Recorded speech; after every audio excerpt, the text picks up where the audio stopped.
Hello നമസ്കാരം എല്ലാവർക്കും. നിങ്ങളൊക്കെ സുഖമായിട്ടിരിക്കുന്നോ? ഞാനും സുഖമായിട്ടിരിക്കുന്നു. ഞങ്ങൾ വീട് തപ്പലിലാണ് ഇപ്പോഴും. ഒരു വീട് ഏകദേശമൊക്കെ ആയി, പക്ഷേ ഭയങ്കര റെൻ്റാണ് കോട്ടയത്തൊക്കെ. നമ്മൾ പട പേടിച്ച് പന്തളത്ത് ചെന്നപ്പോൾ പന്തവും കൊളുത്തി പട എന്ന് കേട്ടിട്ടില്ലേ? എന്ന് പറഞ്ഞ പോലെ എവിടുത്തെ അവസ്ഥ. അതിനെക്കുറിച്ച് ഞാൻ വേറൊരു വീഡിയോ ചെയ്യാം. ഇത് ഞാനൊരു ഷോർട്ട് വീഡിയോ നിങ്ങളോട് ഞാൻ പ്രോമിസ് ചെയ്തിരുന്നു. ലാസ്റ്റ് വില്ലും പിന്നെ എന്താണ് പവർ ഓഫ് അറ്റോർണി, അതിനെക്കുറിച്ച് ഞാൻ പറയാമെന്ന്. ഞാൻ ആദ്യമേ തന്നെ ഒരു ഡിസ്ക്ലെയിമർ പറയട്ടെ. ഞാൻ ഈ വിഷയത്തിൽ ഒരു എക്സ്പേർട്ട് അല്ല. എനിക്കിതിനെക്കുറിച്ച് ഒന്നും അറിയത്തില്ലായിരുന്നു. പക്ഷേ ഇതിനെക്കുറിച്ച് കേട്ടപ്പോഴാണ് ഇതിൻ്റെ ഇമ്പോർട്ടൻസ് മനസ്സിലായത്. ഞങ്ങൾ ഓടിപ്പോയി അതെല്ലാം ചെയ്തു. സോ ഞങ്ങളെപ്പോലെ ഇതിനെക്കുറിച്ച് അറിയാൻ മേലാതെ ഇരിക്കുന്ന ആരെങ്കിലും, ഇത് UK ജീവിക്കുന്നവർക്ക് വേണ്ടിയിട്ടുള്ള വീഡിയോ ആണ്. പ്രത്യേകിച്ച് നിങ്ങൾ കുഞ്ഞുങ്ങളൊക്കെ ഉണ്ട്, ഫാമിലി ഉണ്ട്, സ്വന്തമായിട്ട് വീടുണ്ടെങ്കിൽ ഈ കാര്യങ്ങളെക്കുറിച്ച് നിങ്ങൾ അന്വേഷിക്കണം, മനസ്സിലാക്കണം, തീർച്ചയായിട്ടും ചെയ്യണം. കാരണം ഇത് നിങ്ങളുടെ ഫാമിലി പ്രൊട്ടക്ഷന് വേണ്ടിയിട്ടുള്ള കാര്യങ്ങളാണ്. നമ്മൾക്ക് നമ്മുടെ നാട്ടിൽ ഒരു വില്ല് എഴുതി വെക്കുക എന്ന് പറഞ്ഞാൽ, വില്ല് എഴുതി വെച്ചാൽ മക്കൾ തമ്മിൽ തല്ലുകൂടാതിരിക്കും എന്നൊരു ഗുണമുണ്ട്. പക്ഷേ അതൊരു വലിയ നെസസിറ്റി ആയിട്ട് എൻ്റെ പേരൻസിനൊന്നും വില്ലുണ്ടെന്ന് എനിക്ക് തോന്നുന്നില്ല. സോ അതൊരു അൾട്ടിമേറ്റ് നെസസിറ്റി അല്ല. കാരണം നിയമപരമായിട്ട് ഇപ്പോൾ എൻ്റെ പേരൻസിന് എന്തെങ്കിലും പറ്റിയാൽ അവരുടെ മക്കൾക്ക് അവരുണ്ടാക്കി വെച്ചതൊക്കെ പോകുമല്ലോ. അങ്ങനെ ഒരു പ്രൊട്ടക്ഷൻ നമുക്കുണ്ട്. പക്ഷേ UK അങ്ങനെ ഒരു പ്രൊട്ടക്ഷൻ അല്ല ഉള്ളത്. നമ്മൾക്ക് എന്തെങ്കിലും പറ്റിയാൽ നമുക്കുള്ളതൊക്കെ ഗവൺമെൻറ്റിന് പോകും. അതുകൊണ്ട് നമ്മുടെ കുഞ്ഞുങ്ങൾക്ക് കിട്ടേണ്ടത് നമുക്ക് കുഞ്ഞുങ്ങൾക്ക് കിട്ടാൻ വേണ്ടിയിട്ട് നമ്മൾ നേരത്തെ എഴുതി വെക്കണം. ഇപ്പം പ്രത്യേകിച്ച് വീടുള്ളവരാണെങ്കിൽ നിങ്ങളുടെ വീട് നിങ്ങൾ തീർച്ചയായിട്ടും വില്ല് എഴുതി വെക്കണം. നിങ്ങളുടെ കുഞ്ഞുങ്ങൾക്ക് എന്താണ് സംഭവിക്കേണ്ടത്, നിങ്ങൾക്ക് എന്തെങ്കിലും പറ്റിയാൽ നമ്മുടെ കുഞ്ഞുങ്ങൾ എവിടെ പോകണം, ആരാണ് നമ്മുടെ കുഞ്ഞുങ്ങളുടെ കാര്യത്തിൽ തീരുമാനങ്ങൾ എടുക്കേണ്ടത്, അവർ ആരുടെ പ്രൊട്ടക്ഷനിലായിരിക്കണം, ഇതെല്ലാം നമ്മൾക്കൊരു ക്ലാരിറ്റിയോടെ എഴുതി വെച്ചില്ലെങ്കിൽ അവർക്ക് തോന്നുന്ന പോലെയൊക്കെ ചെയ്യും. ഇമാജിൻ നമ്മുടെ കുഞ്ഞുങ്ങൾ വല്ല ഫോസ്റ്റർ ഹോമിലും ഒക്കെ പോയി പെടുന്നത് ആലോചിക്കാൻ പോലും വയ്യ. സോ വില്ല്, പ്രത്യേകിച്ച് നിങ്ങൾ വീടുള്ളവരാണെങ്കിൽ, കുഞ്ഞുങ്ങളുള്ളവരാണെങ്കിൽ തീർച്ചയായിട്ടും ഒരു വില്ല് എഴുതി വെക്കണം. ഒരു ഫാമിലിയെ, നമ്മളുടെ ഫാമിലിക്കുള്ളിലോ അല്ലെങ്കിൽ ഫ്രണ്ട് സർക്കിളിലോ നിങ്ങൾക്ക് വിശ്വാസമുള്ള ഒരു കുടുംബത്തോട് ഞങ്ങൾക്ക് എന്തെങ്കിലും പറ്റിയാൽ ഞങ്ങളുടെ കുഞ്ഞുങ്ങളെ നിങ്ങൾ ഏറ്റെടുക്കാമോ എന്നുള്ള ഒരു കോൺവെർസേഷൻ ഉണ്ടാവണം. അത് എഴുതി വെക്കണം.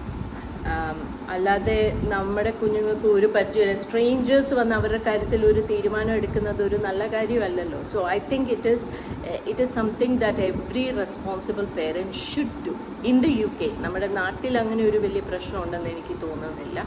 പക്ഷേ UK തീർച്ചയായിട്ടും ചെയ്തിരിക്കണം. പിന്നെ ഞങ്ങൾ ഈ ബില്ലെല്ലാം എഴുതിയത്, കമ്പനിയുടെ പേര് ഞാൻ മറന്നു, ദ ട്രിനിറ്റി ലൈഫ് എന്നാണ് തോന്നുന്നു. ഞാനതിവിടെ ഡിസ്ക്രിപ്ഷനിൽ മെൻഷൻ ചെയ്യാം.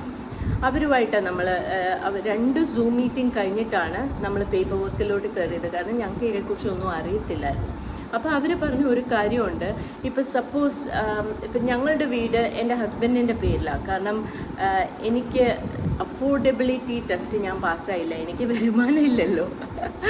സോ അഫോർഡബിലിറ്റി ടെസ്റ്റ് ഞാൻ എൻ്റെ ബാങ്കിന്, ഇപ്പോൾ എനിക്ക് മോർഗേജ് അടയ്ക്കാനുള്ള കപ്പാസിറ്റി ഇല്ല എന്ന് എൻ്റെ ബാങ്കിന് തോന്നിയത് കാരണം അവർ നമ്മൾക്ക് എന്നെയും കൂടെ ആ